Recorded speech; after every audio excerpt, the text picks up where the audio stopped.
오늘은 속이고 감추는 것 없는 삶이라는 제목으로 말씀을 같이 나누겠습니다. 오순절에 임했던 성령 강림 사건으로 인해서 모여서 기도하던 사람들이 모두 성령의 충만함을 받았고 방언으로 말하기 시작했습니다. 이 사건은 단순한 사건이 아니었다고 말씀드렸습니다. 창세기 11장에 한 마음 한 뜻으로 하나님을 대적하고 바벨탑을 쌓았던 사건 때문에 하나님께서 언어를 혼잡하게 해서 온 세계로 사람들을 흩으셨잖아요. 그리고 이제 사도행전의 이 성령 강림 사건은 주님께서 복음으로 예수 그리스도의 십자가와 부활 안에서 다시 온 세계를 하나로 모으신 사건 이라고 말씀드렸습니다. 그러니까 창세기 11장에서 흩으셨던 걸 이제 사도행전에서 다시 모으는 거죠. 성령 강림 사건 이후에 방언으로 말하면서 다시 예수 그리스도로 복음으로 이렇게 모으는 겁니다.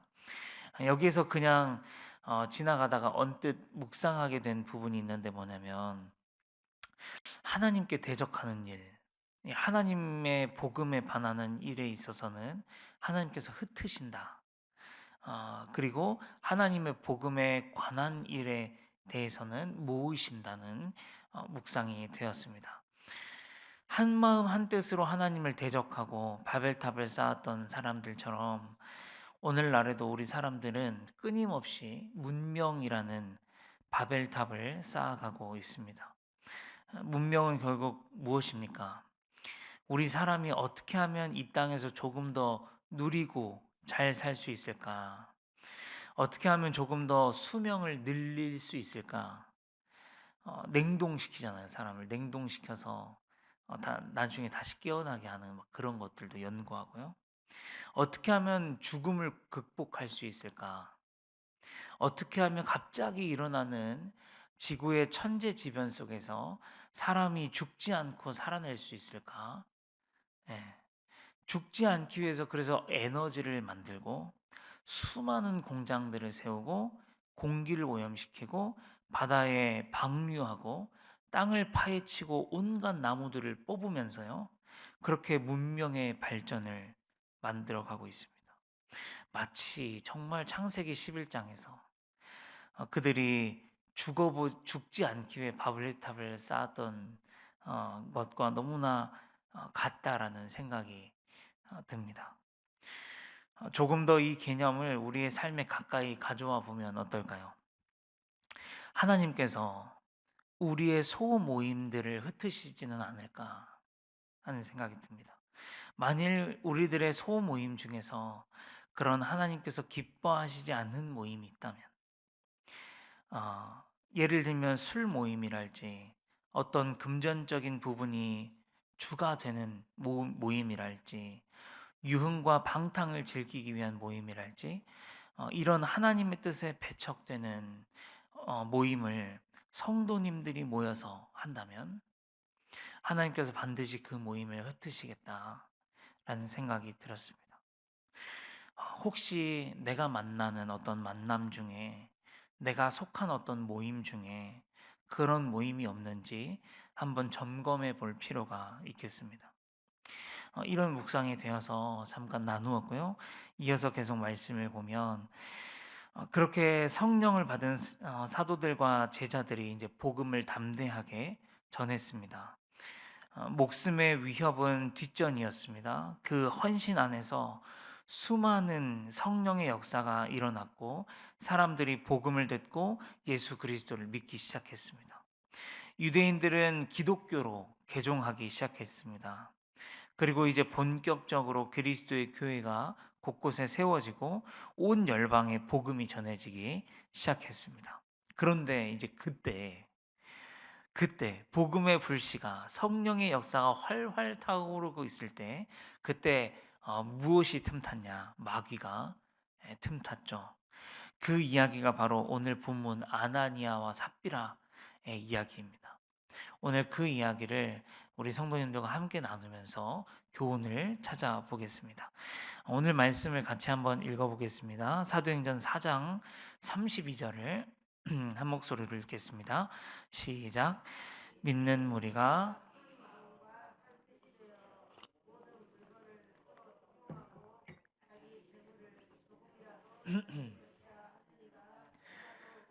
네, 여기에 보면 성령이 충만하게 임했더니 일어났던 일에 대해서 말씀하고 있잖아요.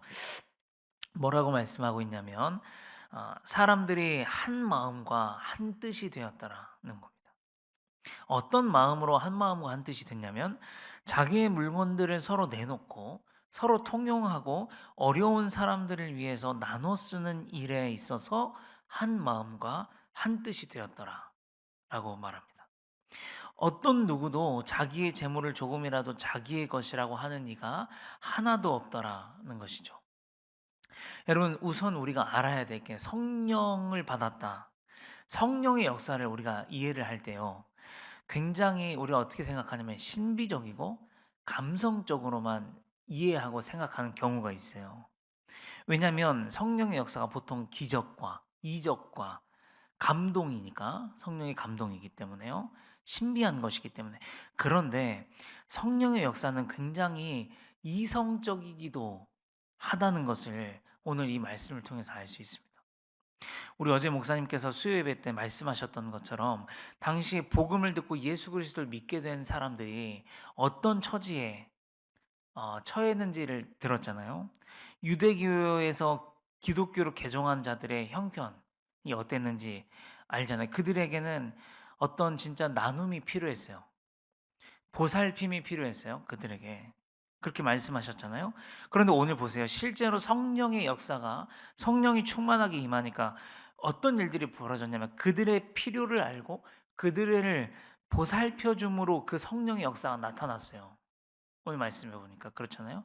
성령을 충만하게 받았더니 성령께서 그들의 마음에 사람들을 긍휼히 여기는 마음, 그리고 그 사람들을 보살피는 마음, 사람들에게 나누라는 마음들을 주셨다는 거예요, 성령이. 그 시대에 그 사람들에게는 너무나 필요한 이성적인 조치였다는 거예요. 이 성령의 역사였다는 것입니다. 여러분, 우리는 여기에서 은혜 받은 사람들의 특징, 성령으로 충만하게 된 사람들의 특징을 알 수 있습니다. 뭐냐면 보살핌이 필요하거나 나눔이 필요한 사람들을 긍휼히 여기는 마음이 우리 안에 생긴다는 것입니다. 그 사람들을 향한 하나님의 마음이 내 안에 들어오기 때문에 그렇어요. 그래서 나도 그렇게 많이 가진 것은 아니지만 내 것을 아까운 줄 모르고 아낌없이 내어주게 되더라는 것이에요. 여러분, 만일 우리 중에 누가 정말 성령을 받았다고 말하면서 성령으로 충만하다고 말하면서 눈물을 흘리면서 나 은혜 받았어요 라고 말하면서도 여전히 삶이 자기중심적이거나 여전히 자신의 안위만을 위하거나 여전히 자신의 편리만을 위한다면 자신이 정말 성령 충만한 것인지 정말 내가 은혜를 받은 것인지 점검해 봐야 할 필요가 있다는 겁니다. 성령 충만의 특징이 뭐냐면 긍휼히 여기는 마음이라는 거죠. 어려운 이웃에게 마음이 향하는 것입니다. 그래서 베풀게 되는 것이고 섬기고 나누게 되는 것인데 여전히 배려할 마음이 없고 여전히 섬기기가 싫고 오히려 내가 계속 섬김을 받고 싶고 여전히 자기 중심적으로 신앙생활을 하고 있다면 진짜 은혜 받았느냐? 진짜 성령 충만을 아직 받아보지 못했기 때문이지 않을까 하고 정말 진지하게 생각해 봐야 한다는 겁니다. 오늘 본문에 보면 아나니아와 삽비라라고 하는 부부가 나와요. 이 부부도 초대 교회의 교인이었습니다. 이들도 지금 작금에 일어나고 있는 성령의 일에 대해서 보고 듣고 모든 일들을 같이 경험한 사람들이에요. 그래서 이 부부들도 다른 사람들이 하는 것처럼 따라서 자기 소유의 땅을 팔았다는 거예요.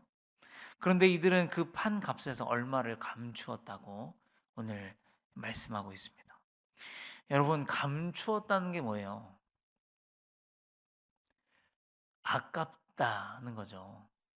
감추었다는 것은요, 아깝게 여겼다는 거예요. 아깝게 느껴졌다는 거예요. 성령 충만을 받은 사람들은 뭔 특징이 있었냐면 자기의 것을 자기의 것이라고 주장하지 않았다고 하였는데, 이들은 그 판값이 자기의 것이라고 여겨졌어요. 그러니까 이게 아까웠던 것이고, 그러니까 숨겼던 것입니다. 여러분, 우리가 성령으로 충만하지 않다는 증거는 뭐냐면 자기의 것을 우기는 것이요, 자기의 것을 주장하는 것입니다. 자기의 것으로 여기고 자기의 것을 강하게 주장하는 것은 곧 이 상태는 곧 욕심이기도 하고 탐욕이기도 합니다. 여러분, 그런데 생각해 보면 우리가 꽤나 그렇습니다. 우리가 꽤나 여기에 속해요. 내 것을 어찌나 고집하지 하는지 모릅니다. 내 생각, 내 고집, 내 마음, 내 몫을 우리는 너무나 붙잡고 고집하고 지키려고 하지 않습니까? 물론 우리가 줏대 없이 살아라, 무조건 퍼져야 된다라고 이야기하는 그런 말이 아닙니다. 무슨 말이냐면 우리가 예수를 믿으면서 실제로 우리의 삶에서 내 생각과 다른 사람의 생각이 부딪힐 때, 내 마음과 다른 사람의 마음이 부딪힐 때, 내가 받을 몫과 저 사람이 받을 몫이 겹칠 때요, 우리는 어떠냐면 어떻게든 내가 손해 안 보려고 기를 쓰지 않느냐는 것입니다.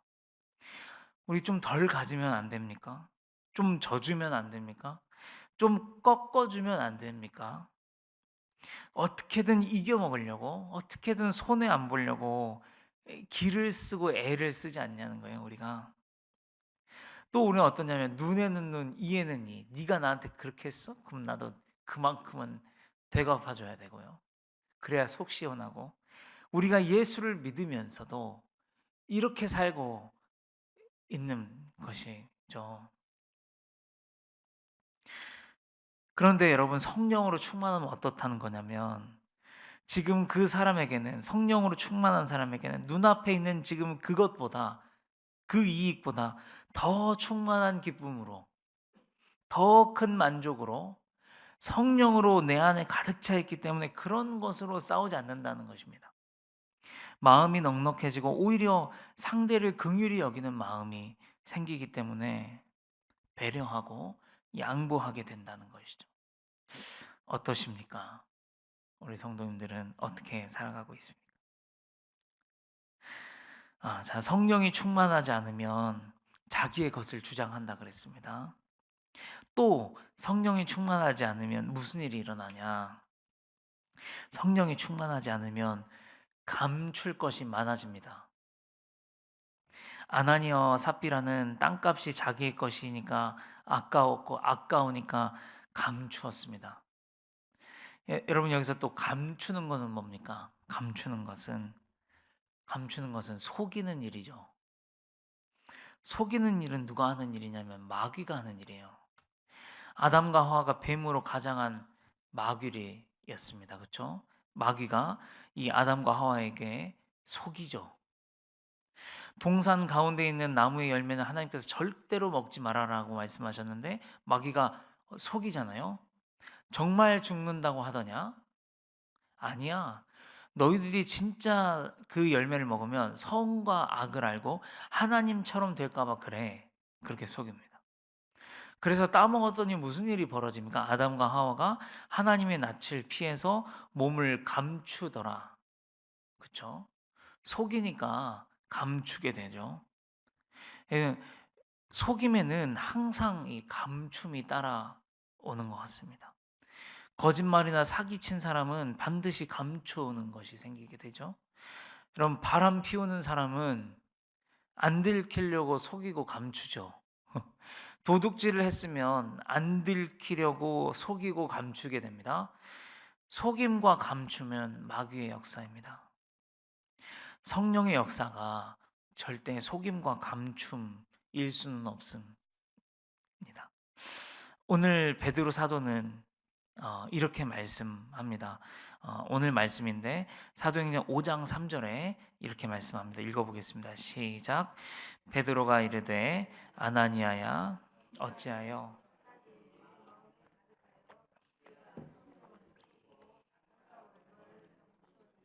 네 사탄이 내 마음에 가득하여 네가 성령을 속였다라고 말합니다. 여러분 사람을 속인 줄 알았는데 성령을 속였다고 말합니다. 여러분 언제 아나니아와 삽비라가 성령을 속였습니까? 사람을 속인 게 아닌가 싶습니다. 그런데 베드로는 성령을 속였다고 말씀하고 후에도 이렇게 말씀합니다. 사도행전 5장 4절 하반절에 어찌하여 이 일을 내 마음에 두었느냐 사람에게 거짓말을 한 것이 아니요 하나님께로다 그렇게 이야기합니다. 이건 이런 뜻인 것 같아요. 내가 만일 뭔가를 사람에게 감추고 속인다면 그것은 하나님 앞에서 죄일 확률이 거의 확실합니다. 한번 생각해 보면 내가 만약에 불륜을 저지르고 있어요? 그건 내 와이프를 속이는 것이기도 하지만 하나님께 죄를 짓는 것이기도 하죠. 거짓말도 그렇고 사기도 그렇고 폭력도 그렇고 도둑질도 그렇고 욕도 그렇고 다 사람에게 하는 것 같지만 이게 동시에 하나님께 죄를 짓는 것이라는 사실을 우리 쉽게 알 수 있습니다. 그래서 베드로는 이게 사람에게 거짓말한 것이 뿐만 아니라 하나님께로 한 것이다 라고 이렇게 이야기합니다. 우리가 우리에게는 감춘 것이 없는지를 살펴보기를 원합니다. 하나님 앞에서 어떠신지요? 무엇을 감추고 계시는지요? 하나님은 다 아시는 줄 믿습니다. 마지막으로 성령을 속인 자의 최후는 무엇인가? 죽음이었어요. 오늘 5장 5절을 보면 이렇게 말하죠. 아나니아가 이 말을 듣고 엎드려져 혼이 떠나니 이 일을 듣는 사람이 다 크게 두려워하더라. 여러분 물론 최후의 구원을 우리가 확신하면서 살잖아요.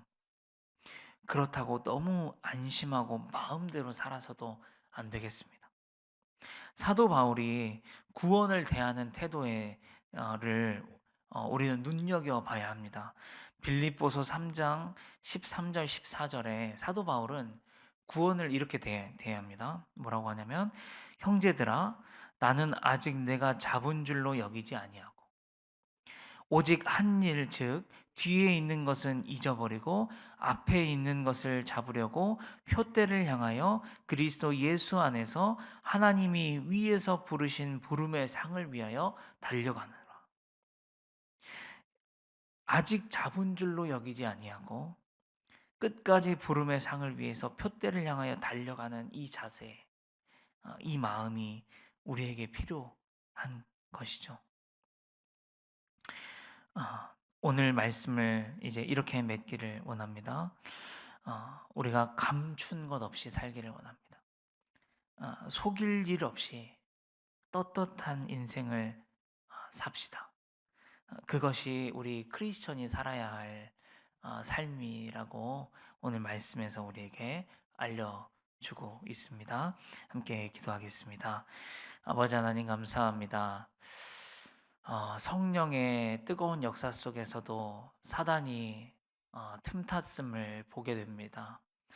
어, 하나님께 또 거짓말을 하고 또 속이는 일들을 통해서 우리가 우리의 삶에는 하나님 앞에 속이는 것이 없는지를 한번 돌아보게 됩니다. 주님, 우리 주님 앞에서 떳떳한 인생 살아갈 수 있도록 인도하여 주시옵소서. 하나님 앞에 또 사람들 앞에 감출 것 없는 속임 없는 그런 깨끗하고 또 떳떳한 인생 될 수 있도록 주님 인도하여 주시옵소서. 그렇게 해서 하나님께 영광 올려드리고 하나님 앞에 갔을 때에 하나님께서 잘했다 칭찬해 주실 수 있는 그런 우리의 믿음들이 될 수 있도록 우리 성도님들 한 분 한 분 되실 수 있도록 주님 인도하여 주시고 함께하여 주시옵소서. 예수님의 이름으로 감사하며 기도합니다. 아멘.